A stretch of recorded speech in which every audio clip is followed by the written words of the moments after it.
What is up, everybody? Welcome back to another video. In today's video, we are back with another episode of Lions Latest, where we go through the latest Detroit Lions news. So I don't know if I want to call this Lions Latest because it's not your normal Lions Latest video. This is also a mini camp takeaways video, but I don't know. Let's get it started. We're going to bite a kneecap off, and we're going to stand up, and then it's going to take 2 more shots to knock us down. And on the way up, we're going to take your other kneecap, and we're going to get up, and then it's going to take 3 shots to get us down. And when we do, we're going to take another hunk out of you. Before long, we're going to be the last one standing. Welcome everybody to the video. Glad you guys are here. Yes, we're back for another episode of Lions Latest, where we talk about the latest Lions news. And today we have a few things to talk about as mandatory minicamp began today for teams around the NFL.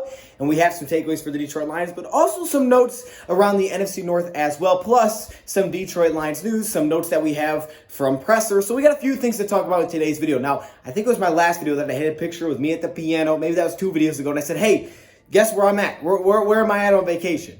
The answer was Texas. I'm in Texas right now, but I won't be here for long. This is my last day. Well, actually, tomorrow I'm going to be in Texas, but we're going to be driving out tomorrow. So guess in the comments below where we're going next. By the end of the week, I should be back at home and things should be normal, but for now, we have to do it like this. But it's cool. I mean, it's cool. You know, I'm glad we can still, do our thing. I know the videos are a little bit late. There's a time difference here, too, which kind of always throws me off. Outside the Detroit Lions news really quickly. So mandatory minicamp began today. So it's like, hey, you're supposed to play. So if you don't show up as a player, you're technically holding out because you're not there. Unless, of course, you're not playing for an injury or something. But it's a holdout if you're not showing up. And one guy that has had all the news around him the entire offseason since the draft, when this really just came out right before the draft, Aaron Rodgers, he did not show up to the first day of mandatory minicamp with the Green Bay Packers, which means for the first time, Jordan Love is taking first team reps. He's not getting as many reps in practice throughout the season. So for the first time, we're seeing Jordan Love take first team reps because Aaron Rodgers isn't there. The teammates say that they have his back. Obviously, the Green Bay Packers want him there, but it's officially a holdout for the first time. Going back to his rookie season, his first year was the time that he missed even voluntary workouts. But now he's missing mandatory minicamp. So it's technically a holdout. I thought I would just bring that news up. You always got to know what's going on in the NFC North. So the Aaron Rodgers, what we call it, Aaron Rodgers saga, it continues. The craziness continues. But now let's talk about the Detroit Lions. So what's going on in Detroit Lions world with the minicamp? Not rookie minicamp, with minicamp. Let's start off with the big story first, Terrell Crosby. So we've touched on Terrell Crosby here and there, whether or not he should be traded. Was he going to be traded? Was he not showing up to voluntary workouts because he knew he was going to be traded? What was going on with Terrell Crosby? So we've been kind of following this in and out, and today we got some news from Terrell Crosby, and he was there at mandatory minicamp for the Detroit Lions, there to compete. But here's what Terrell Crosby said why he missed voluntary OTAs. He said that last season he really didn't get to see his family that much. I'm kind of paraphrasing here. He didn't really get to see his family that much. He missed a lot of time with them. He missed Thanksgiving. He missed birthdays. So he wanted to just spend time with his family, but he also knows that he can work out on his own after having experience at OTAs. So he decided to skip the voluntary part, and now here he is for mandatory minicamp. And his answer, he's like, I haven't heard much from the front office at all in terms of a trade. I'm just here to compete. So we know there was rumors out there, but we don't know if anything is going to happen of it. But either way, Terrell Crosby is keeping the same answer as he always does. A very professional answer. I'm here to compete. Now, his thoughts on Penei Sewell draft pick, of course, I'd be like, I hate the pick. But he did say that he and Penei Sewell were friends. They both went to Oregon. He said that they're friends. He said, and you know what? Friendships, they last forever. So he was super excited that Penei Sewell was brought to Detroit, but he's going to come right in, and he's going to compete, and he's always going to try to win that starting role. It's always a very professional answer with Terrell Crosby, which is so awesome. He's on the final year of his deal. And yes, we have heard some trade rumors in the past. They've really started to die down. But now being here at mandatory minicamp is huge. He's not holding out, of course. And also the fact that his answer was what it was, it seems like, trade isn't necessarily something that Terrell Crosby's thinking of. He's just here to compete now. So you love that answer from Crosby. You know he's going to give his best, and we'll see how this offensive line shapes out. But even if he doesn't start, we would love to have this guy's depth. We'll see if any trade rumors come up, but it's been very quiet since the initial ones. Players that showed up to mandatory minicamp, was there anybody missing? The only player that was accounted for that was not there at the outdoor session, we don't know if he was there at all, but we don't know if he wasn't there at the outdoor session. The only guy for the Detroit Lions, again, this is mandatory, was Austin Bryant. Okay, that's the only guy that wasn't there for outdoor sessions. We don't really have any news on him. We're still kind of just waiting. We're kind of in the dark what's going on with Austin Bryant. But remember, he wasn't at OTAs either. So Austin Bryant not being out there, not just not practicing, but not being out there, is very concerning. It's very concerning with the future of Austin Bryant. We're not really sure what's going on here. We know about his history of injuries. We know that he's in a position where maybe he can improve in this new scheme and be in a better position for him. But there's a lot of competition. It's a new coaching staff. And not seeing him is not a good thing. We know how much time Austin Bryant has missed. You just want him to be on the field. So he's the one guy that was not accounted for. And this is very interesting because we know that yesterday the Lions signed Reggie Gilbert Jr., the outside linebacker that was with the Green Bay Packers. He was with the Titans. He was with the Jaguars. I mean, he's bounced around, but we have two connections. It's very interesting, but I'm just going to say keep an eye out for the future of a guy like Austin Bryant. Don't be shocked if some kind of crazy news comes out on Bryant. I'm not predicting anything, but I'm just saying if some news comes out on Austin Bryant that you weren't expecting, expect it, okay? Because it could happen. Because it just isn't good. It just does not sound good. Austin Bryant not out there for the outdoor session. Lions signing outside linebackers.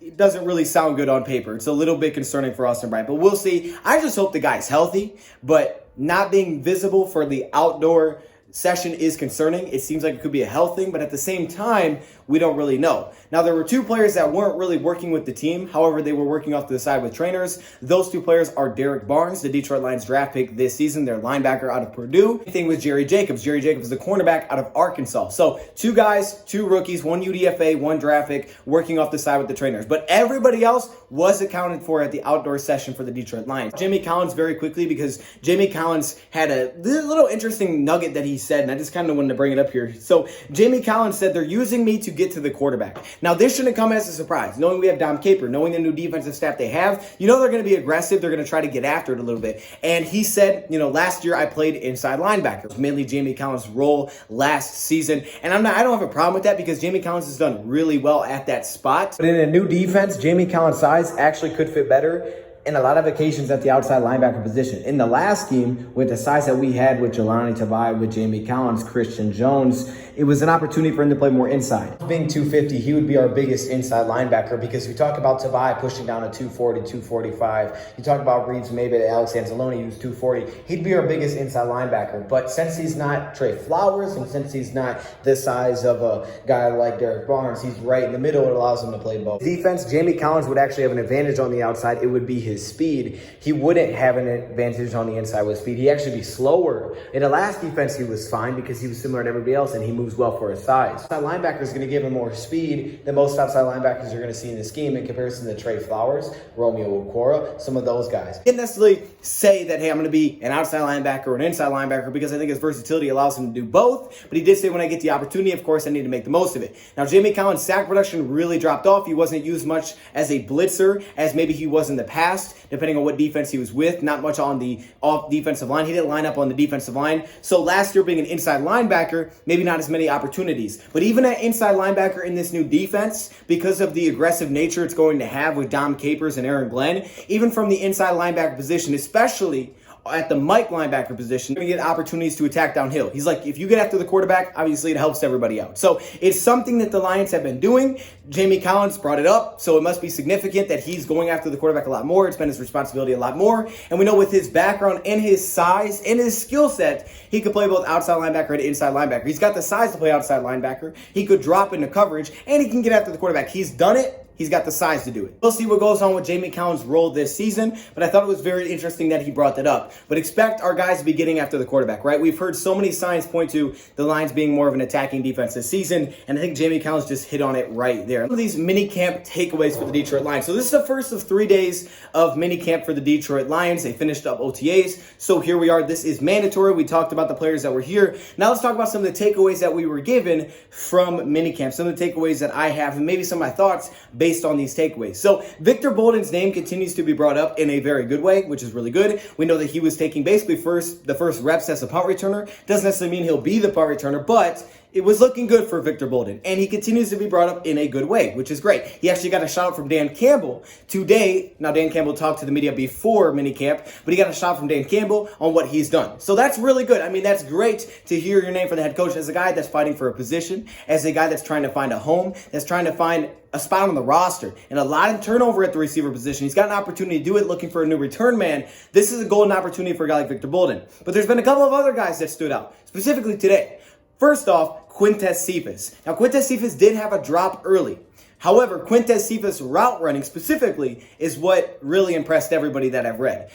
Quintez Cephas details in his route running. Now, one thing that we know about Quintez, going back to Wisconsin, he was not the fastest, he was not the most athletic, he was not the quickest, he was not the shiftiest. It was a lot about the small things. Being able to use leverage, right? Get inside positioning, get in the right position. Route running was everything for Quintez Cephas. And that's why we like him next season potentially being able to play slot and outside because he runs routes so well. Reminds me a lot of Amon-Ra St. Brown. But Quintez Cephas, we know he does it at a high level, and that's something that stuck out, and it allowed him to beat multiple guys. Now, he was playing with the second unit, but he did beat Quentin Dunbar once. Now, one thing I will say of that means Quentin Dunbar was once again playing with the second grouping. That means Amani and Okudah were probably the 1 and 2 still. So it seems like it may be trending towards, because, again, it's still early, but last OTAs and now minicamp, that was the groupings. So it started differently, but now that's kind of how it is. So that may be who has the leg up right now. Also, quick little note on the cornerback position. Mike Ford has been taking reps, took reps, I should say, over Corn Elder at the slot cornerback position.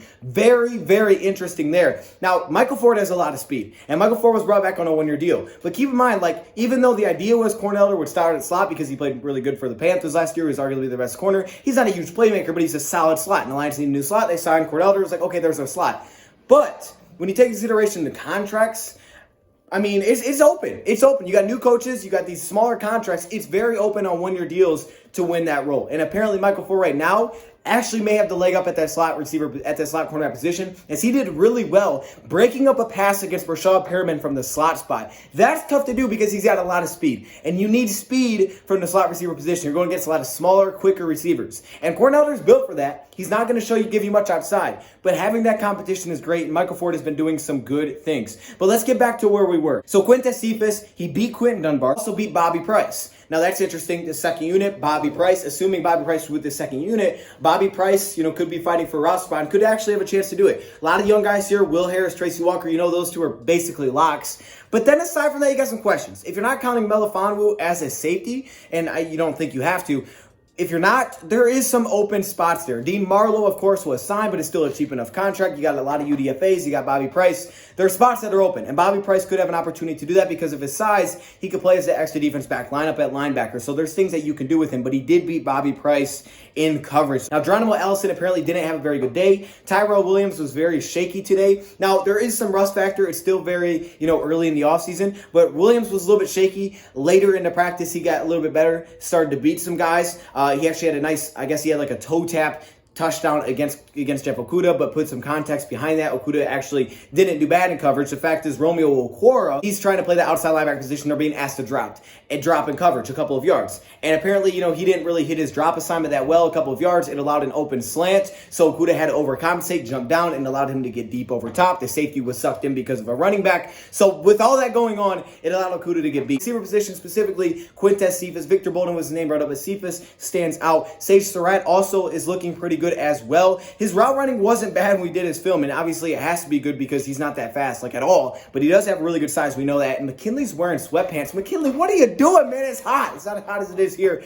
but it's hot. The secondary has done well, is the word, and I guess in practice today, they were clearly better than the skill positions. Now, it's interesting because when you read this, they talk about how well we did in one-on-ones, at least certain players. To me, I think when you're talking this early in the offseason, I think a lot of it is the offense is installing things. There's a lot more reads to offense. It's got to really flow, right? And I feel like early with a lot of new changing pieces, new quarterback, new offensive coordinator, you got a lot of new pieces. Sometimes things don't always click right away. Individually, you can look well, but as a unit, sometimes things don't always click as fast. And I think defense can be a little bit quicker to adapt because for them, they're attacking, trying to just mirror the offense. So they could be a little bit faster early in the offseason. So to me, that's kind of what I make of it. When I hear that the defense did much better than the offense did in the red zone, but then I hear that the offensive players did really well in one-on-ones, it tells me the offense is still a little bit behind. They're going to be a little bit slower through this process than the defense, who's a little bit more on top of it. Also, credit to Aaron Glenn for that. But the secondary did well.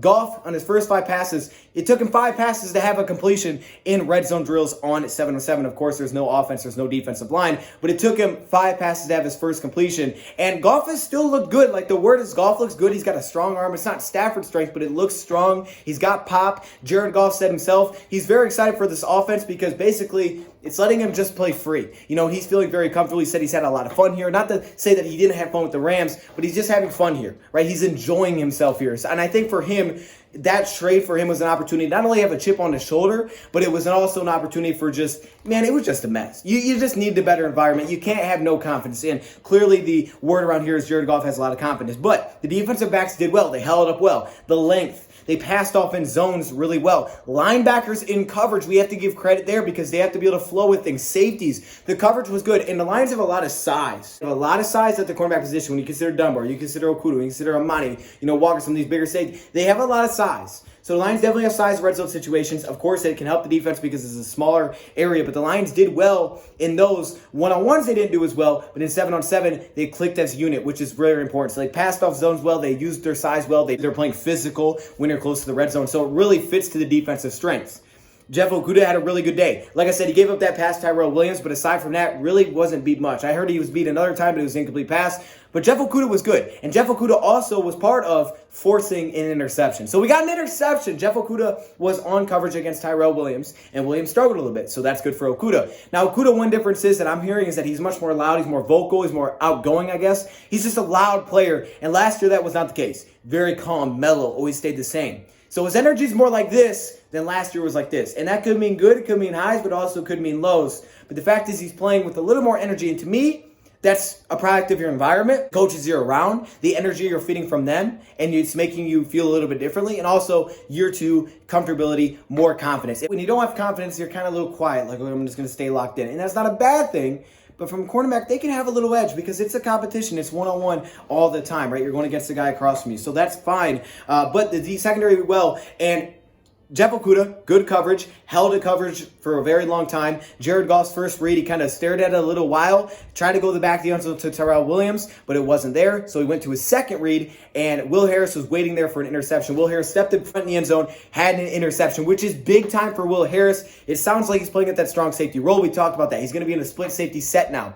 Definitely gets the best out of Tracy Walker playing free safety. Will's competing for strong safety. That means it was first team reps for Will. So it's likely that he's playing strong safety, and he had an interception that he ran back to the house. We know he's got the speed. It's a great thing to hear from Will Harris, but that secondary was good. So congrats to Will. You get the game ball just because you had a pick six. Like, come on, man. You have to get the game ball for that. But then, like I said, one-on-one. So in one-on-one drills, the offense did well, specifically the starters. TJ Hawkinson, apparently he just looks much different. I mean, he was just dominating, but there was some rust. In 7-on-7s, he had a couple of drops, which obviously doesn't help the offense look good, but he had a couple of drops. So some rust there for sure. But in terms of being able to beat guys, get separation, can it be a mismatch problem? That's what he was. To me, there's something with the offense that got to be clicked. It's a lot of timing, right? It's a lot of rhythm offensively. And when you don't have that rhythm, it gets kind of out of whack. Defensively, you're attacking, you're more aggressive, especially in this defense. Offensively, I think that's why it takes a little longer. So we had some drops, probably a couple of rhythm things, still some rust, getting used to it. But can he beat guys?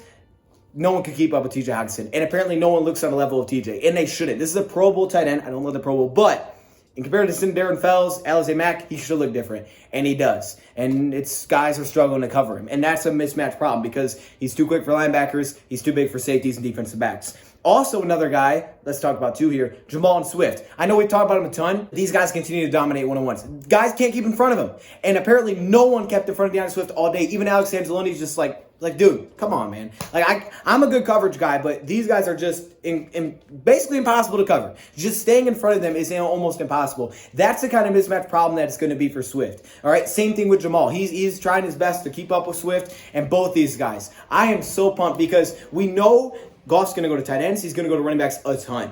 And the fact that they're beating guys like this means you're going to get mismatches. As long as we have a smart offense, right, where it's about mismatches like they said it would, and you take advantage of those, you can eat on that all game. Okay, you want to slide, take that away? All right, we'll throw it to Hawk. It's all about mismatches in the NFL. It's all about mismatches in sports, and that's what the Lions have seemed to be attacking, and they got a lot of guys that can do that. Now, another note here, and let's give some credit to the defense. Giuliano Cora's name was brought up. Apparently, he looks really good dropping into coverage from the outside linebacker position. So, of course, this to me fits him better, in my opinion, because of his speed and his size, right? For him, playing on defense line ain't going to work, especially in a 3-4 like this. He just ain't big enough for that. But but he could play on the outside. I like him on the weak side, being able to play backside with his chase down speed. But we know there's athleticism here. You guys remember that interception that he had in Notre Dame where he dropped like 10 yards into the corner and had to pick? He's got athleticism, and apparently looks very smooth in his back pedal. These guys, the outside linebackers, like the line said, aren't going to be asked to drop in man coverage that often, aren't going to be asked to drop 10, 15 yards on the field. But can you drop a couple of yards? And apparently Romeo, he's still getting his feet wet, still learning it. It's definitely new for him as he basically just ran after the quarterback every play. So it's a little bit new. It's going to take some adjustment for those guys, Trey, for Romeo specifically. But Giuliano Cora, I mean, I think he's going to be a natural. 3 to 5 yards, Julian's like, dude, that's light work. Like, that's going to be light work. His athleticism at 250, his movement, I mean, you can watch this guy. He's a speed rusher, and you can see his ability to drop. Wasn't asked to do a lot, won't be here, but it's very similar to what he could do at Notre Dame. A couple of notes here, Tim Boyle and David Blau. Golf definitely looks better than both is the word, and that continues to be the word, but Blau, what I'm hearing is that he's outplaying Tim Boyle. So we'll see who wins that backup role. We know it's open, but I think what's important, the main takeaways here is that roles that we may have thought, okay, this guy's starting here, this guy's starting here, we can't jump too fast to conclusions, and I'll take the L for that because sometimes I do, like the Lions' new hat. What is that? But anyway, the fact is there's a lot of open spots. A lot of guys can win a lot of different spots that we didn't necessarily expect because there's new coaching staff. There's a lot of one-year deals. Everything is open. Everything's on the table. UDFAs, one-year deal, rookie. Whoever you are, everything's open. And we're going to continue to see different guys, but it's an opportunity. So if Mike Ford takes that role from Elder, yeah, I felt like Elder would be the starter, but he's got a shot. And the last time we saw Mike Ford on the field, I mean, he's played well. He just never got opportunities. But with his speed, his tackling as well, slot could be a legit spot for him. Remember, we had Darryl Roberts last year, and we had Justin Coleman, so he didn't really need to do that. But this could be an interesting spot for him here. So the competition is going to be real. Regardless, the competition is great. When Alex Anzalone can't keep up with Swift, that's what you want in practice. Not you don't want him getting beat, but you want him to have that. That way in a game, it's not like, oh my gosh, I can't keep up with this guy. He's like, okay, I played against Swift, I can play against this guy. All right, because Swift is one of the most elusive running backs in the league. He's going to be one of the toughest guys to keep up with. And that's why it should be such a matchup nightmare. But if you can do that, if you can start to keep up with those guys in practice as the offseason goes on, you can't ask for better preparation heading into the season. So I think that's the biggest thing. Secondly, what's going on with Austin Bryant? Keep an update for him. And of course, well, I think that's it. And of course, Aaron Rodgers. What the heck is going on there? But let me know your thoughts in the comments below. Dan Campbell continues to be hilarious, and he says, I don't care what the haters think. Thank you, Brad, for watching, and I'm out.